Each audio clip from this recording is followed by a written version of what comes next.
lokasi kabupaten ya, Tasikmalaya di Dairy Farm. Kita lihat lagi produksi susu di sini, masya Allah. Saya melihat di sini banyak yang harus disupport dalam arti kualitasnya bagus, terus juga peternaknya dibina bagus. Yuk kita dalam manajemen industri dan manajemen peternakan. Ini saya lagi bersama survei dengan Lumbung Indonesia. Kualitasnya memang itu barengan Dari BIC, Badan Ekonomi Informasi Center. Manajemen walaupun masih belum apa-apa, komitmen mulai dipisahkan. Ayah kau udah mitra Dairy. Gitu. Kayak Dairy itu. Iya. Ada kapasitas berapa ya? Sehari biasa 30-an gitu. 30 ton sehari. Minimal sebenarnya biasa diolah di dia. Di sini ada laboratorium susu, di mana laboratorium susu ini bisa antara semua kabupaten di Indonesia hanya ada beberapa yang punya metode seperti ini. Ini kita lihat ininya. Pak bisa jelasin nggak metode ini sebentar? Ini saya lagi shoot. Ini apa bedanya? Yang dimaksud mesin yang spesial itu apa? Ini perkenalkan ini siapa? Farid. Farid ini beliau ada pengelola, pembina dan pendiri juga di koperasi unit desa Mitra Yasa. Alhamdulillah mau ingin bersinergi dengan Lumbung Indonesia Sejahtera dan Lumbung Bandung, dan insya Allah karena kami ini se-Indonesia, ini salah satunya berarti masuk Jawa Barat. Jadi kami masih binaan kami untuk peternakan sapi untuk susu murni. Bisa jelaskan apa kelebihan yang berada di Mitra Yasa ini? Kalau alat ini namanya FOS FT120, fungsinya untuk analisa susu dari peternak. Jadi kita uji, jadi kita tahu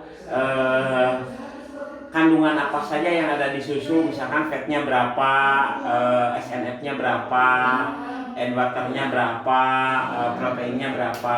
Pakai alat ini jadi dia lebih detail gitu. Oh, lebih detail. Ya, dan ini nggak semua orang punya mesin ini ya? Kalau yang ini enggak, jarang. Kalau rata-rata di koperasi paling pakai yang seperti ini. Nah, fungsinya hampir sama, cuman ini kapasitasnya lebih kecil, ini kapasitasnya lebih besar dan lebih spesifik gitu. Dan lebih akurat ya. Ya, lebih akurat. Oh, masya Allah. Jadi ini punya mesin ini udah lama? Ini dari 2013. Jadi nanti hasilnya kita bakal seperti ini tahu kan? misalkan fat, lemak, kandungan fatnya berapa. Jadi seperti ini hasilnya. Tuh ada fat berapa, density berapa, laktose berapa. Ini tuh udah tersetting sendiri ya? Ya. Masya Allah. Yuk kita coba lihat selain ini ada apa aja sih di Mitra Yasa. Jadi ini mesin apa nih ya? Ini namanya cooling unit untuk mendinginkan susu.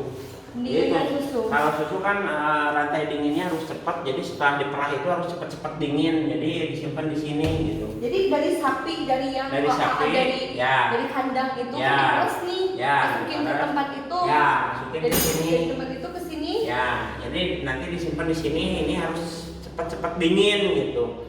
Di suhu 4 derajat. Untuk ini lemak bukan, ini tujuannya biar bakteri tidak berkembang. Nah, sebelum diolah atau sebelum dikirim ke industri, misalkan disimpan dulu di sini untuk didinginkan dulu gitu. Jadi bakterinya kalau di suhu 4 derajat bakteri tidak berkembang gitu. Kalau kan saya tuh pernah ke beberapa peternak di daerah Lembang tuh kan suka diperas sendiri. Nah, diperas sendiri itu sebetulnya bagus nggak sih untuk diminum? Sebetulnya apa ada bakterinya? Sebetulnya sapi itu dari pas keluar dari dalamnya juga sebetulnya sudah bawa bakteri sebetulnya, makanya kenapa harus pasteurisasi agar supaya bakterinya itu mati. Jadi kalau misalnya diminum langsung tuh bagus sebetulnya bisa-bisa aja. Kalau yang kondisi tubuhnya kuat ya nggak apa-apa gitu, tapi kalau yang lemah susu murni itu tuh kan maksudnya saya pikir tuh udah dari langsung tadi ya, yang namanya susu murni memang walaupun sudah didinginkan tetap susu murni gitu. Cuman kalau udah didinginkan ya minimal bakterinya diam gitu, nggak berkembang gitu.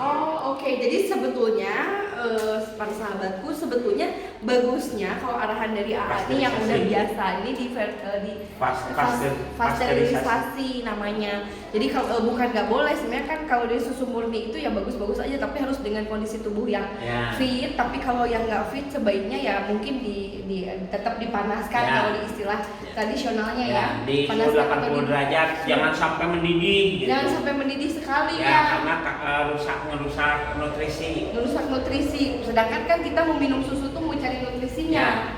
Oke, makasih ilmunya. Sini saya ngeliat ini ada tempat bagus. Saya berpikir ini kalau sayang banget dengan semua kecanggihan ini, coba kita jelasin satu-satu ini ya. Ini fungsinya apa? Ini alat pasteurisasi, tujuannya untuk memanaskan susu di suhu 80 derajat untuk istilahnya membunuh bakterinya itu. Jadi yang itu mendinginkan, ini memanaskan. Ya, itu mendinginkan, ini memanaskan. Tujuannya kalau itu mendinginkan hanya bakteri itu istilahnya mati suri.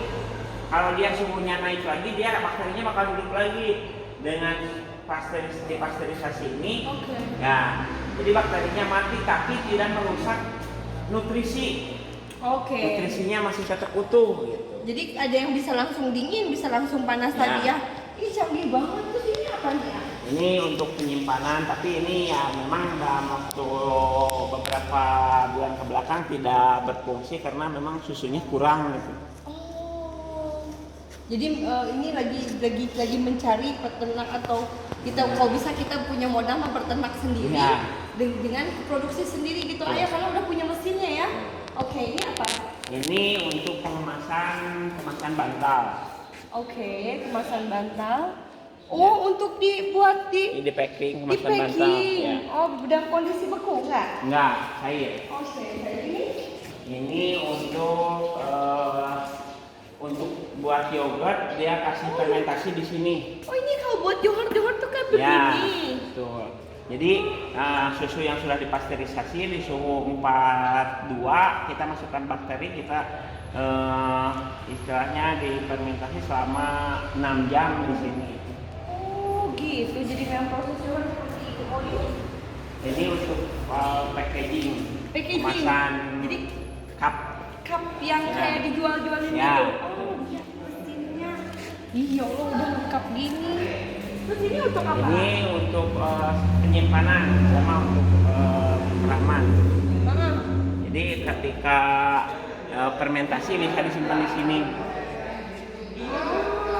Jadi kalau ini untuk bisa awet ya. Atau bisa bertahan lama. Ini hanya untuk fermentasi aja. Proses fermentasi kalau udah misalkan waktu 6 jam, kita bisa setting di sini waktunya, cepatnya didinginkan. Biar kulkas ya. Ya. Biar kulkasnya gede banget. Jadi seperti ini nih. Ya Allah, nih ya, udah ada kulkasnya, mesin pasteurisasinya, mesin pencetaknya, mesin buat yogurt, dan ini apa nih? Ini untuk keju. Keju. Jadi kita bisa bikin keju sendiri, masya Allah. Dan sebetulnya banyak permintaan ya, cuma karena keterbatasan bahan. Ini apa nih? Ini untuk pengepresan kejunya. Pengepresan keju. Wow, enak banget ya. Seneng banget kalau kita bisa punya produksi keju sendiri, terus kita bisa pasarkan Jawa Barat dan seluruh Indonesia. Keren banget. Terus itu untuk apa ini? Ini sama untuk pembuatan keju. Ini sama dengan ini, apa bedanya?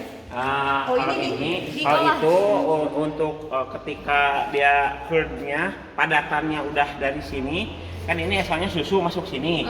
Terus kita kasih rennet. Rennet itu apa? Rennet itu untuk dia memecah bakteri, lemak sama kadar airnya. Jadi nanti air supaya mengental. Ya, nanti susunya kadar airnya kebuang. Whey namanya, nanti curd-nya, padatannya yang tertinggal nanti kita ambil, kita fresh, kita matangkan lah istilahnya gitu. Masya Allah. Ini tuh punya semua ini tuh gimana prosesnya? Ya, prosesnya memang dulu pernah dari 2006 kita fokus di pengolahan dengan tujuan pengen meningkatkan nilai jual dan nilai beli peternak. Tapi ya ketika istilahnya kehabisan peluru lah ketika ini ada modalnya yang tidak ada gitu. Jadi Masya Allah, Ani kan Farid ini dengan timnya, dengan tim Koperasi Unit Desa Mitra Yasa ini sebetulnya beliau punya niat mulia, di mana pada posisi tadi kan kita sudah berbicara sebentar di kantor, walaupun saya nggak begitu menyimak karena pakai bahasa Sunda banget. Sebetulnya saya paham tapi nggak begitu ngerti, tapi saya ngerti maksudnya tuh sebetulnya Atu dan tim itu semuanya sebetulnya ingin membangun perekonomian masyarakat dan peternak, menumbuhkan perekonomian peternak dan ingin mendapatkan istilahnya pendapatan yang sesuai dengan pasar yang sesuai gitu ya. Nah sekarang solusinya adalah berarti kalau kita bersinergi ya dengan Lumbung Indonesia Sejahtera dengan Bandung Economic Information Center ya, sebagai nasionalnya kan kami di bahan pangan tuh di Lumbung Indonesia. Jadi kan sejauh Jawa Barat ini kan baru Kota Bandung dan Jawa Barat ini yang lagi kita bina untuk UMKM, dan insya Allah ini tuh yang diperlukan juga para UMKM karena bahan baku keju susu ini menjadi bagian dari bahan-bahannya mereka gitu. Saya kan punya anggota tuh lebih dari 1000. Alhamdulillah saat ini karena di Kota Bandung habis se-Jawa Barat nih semua pada buat kue tuh mulai dari keju, susu semuanya tuh mereka pakai gitu. Jadi kalau misalnya memang kita rencananya bisa bersinergi, insya Allah berarti kan kita tinggal pengurusan permodalan atau nggak mungkin kita cari peternak yang bisa berpartner.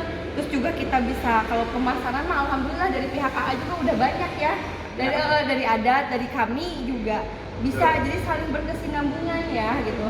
Dan saya sudah menyimak tadi juga sebetulnya dengan apa yang fasilitas yang ada, misalnya kita bisa bicarakan gimana sih kita konsep kerjasamanya gitu ya. Insya Allah nanti kita bicarakan lebih lanjut.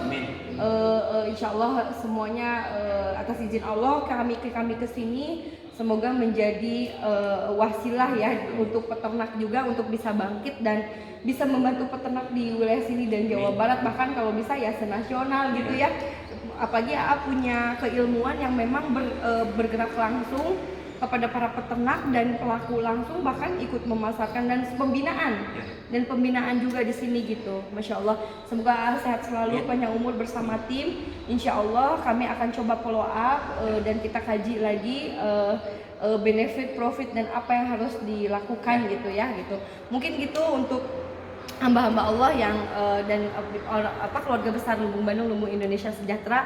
Insya Allah kita akan coba diskusikan mengenai ini karena untuk susu ini menjadi bahan pokok dan keju juga menjadi bahan pokok sekarang, mau untuk restoran atau untuk makanan apapun keju ini semua, bahkan kita kalau bisa ekspor ya gitu. Kita nggak kalah loh kualitas Indonesia untuk sampai dengan kualitas luar negeri karena kita juga bisa mengelola dan membina ini untuk sapi-sapi lokal dan internasional lah ya, import juga gitu ya. Masya Allah.